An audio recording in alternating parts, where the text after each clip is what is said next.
of long, thick hair on a woman. A woman with long, thick hair demonstrates the life force, the multiplying power of profusion, prosperity, a green thumb for raising bountiful farms, and many healthy children, wrote Sylvia Arden Boone, an anthropologist specializing in the Mindi culture of Sierra Leone. According to Boone, big hair, plenty of hair, much hair were the qualities every woman wanted. But there was more to being beautiful than simply having a lot of hair. It had to be clean, neat, and arranged in a specific style, usually a braided design, to conform to tradition. A particular style could be intended to attract someone of the opposite sex or signal a religious ritual. In Nigeria, if a woman left her hair undone, it was a signal that something was wrong. The woman was either bereaved, depressed, or habitually dirty. To the Mindi, unkempt, neglected, or messy hair implied that a woman either had loose morals or was insane.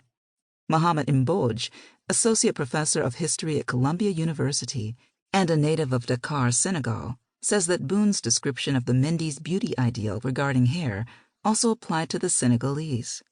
Wolof women like to have their hair shiny and long, and you didn't cut it, you arranged it.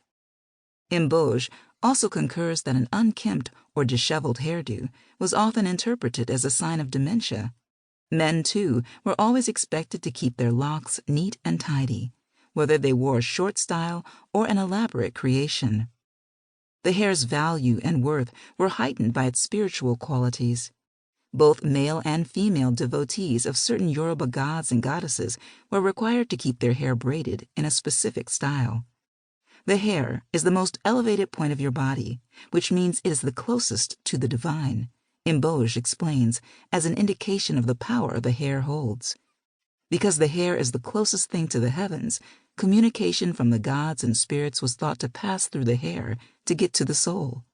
Mboj also notes that spells could be cast or harm could be brought to another person by acquiring a single strand of their hair.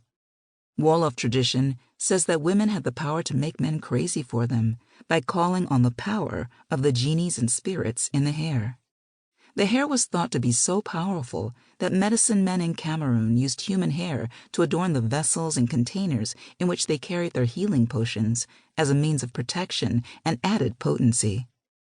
Because a person's spirit supposedly nestled in the hair, the hairdresser always held a special place in community life. The hairdresser was often considered the most trustworthy individual in society.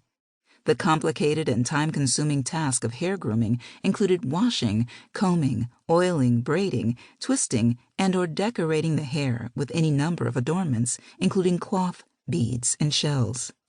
The process could last several hours, sometimes several days. Often, the only tools the hairdresser used were a hand-carved wooden comb specifically designed with long teeth and rounded tips to remove tangles and knots without causing excessive pain, palm oil, and years of creative know-how. In some cultures, the hair was groomed by a family member because only a relative could be trusted with such an important task. In the Yoruba tradition, all women were taught how to braid. But any young girl who showed talent in the art of hairdressing was encouraged to become a master, assuming responsibility for the entire community's coiffures. Before a master died, she would pass on her hair box of hairdressing tools to a successor within the family during a sacred ceremony. For the Mindi, offering to braid someone else's hair was a way of asking them to be your friend. Boone writes, "Hair braiding sessions are a time of shared confidences and laughter. The circle of women who do each other's hair are friends bound together in a fellowship."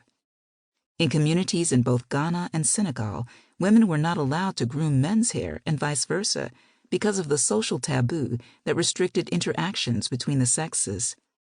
In addition, the only people allowed to work on hair, Mboj says, were the griots and the iron workers. Anybody who is working at creating life with dead material, like melting iron and making it into something new, Mboj explains, those are the people who have the exclusive right to work on people's hair. When Wolof children were born, they would inherit a hairdresser based on familial relationships who would remain in their service for life. Clearly, hair has never been a purely cosmetic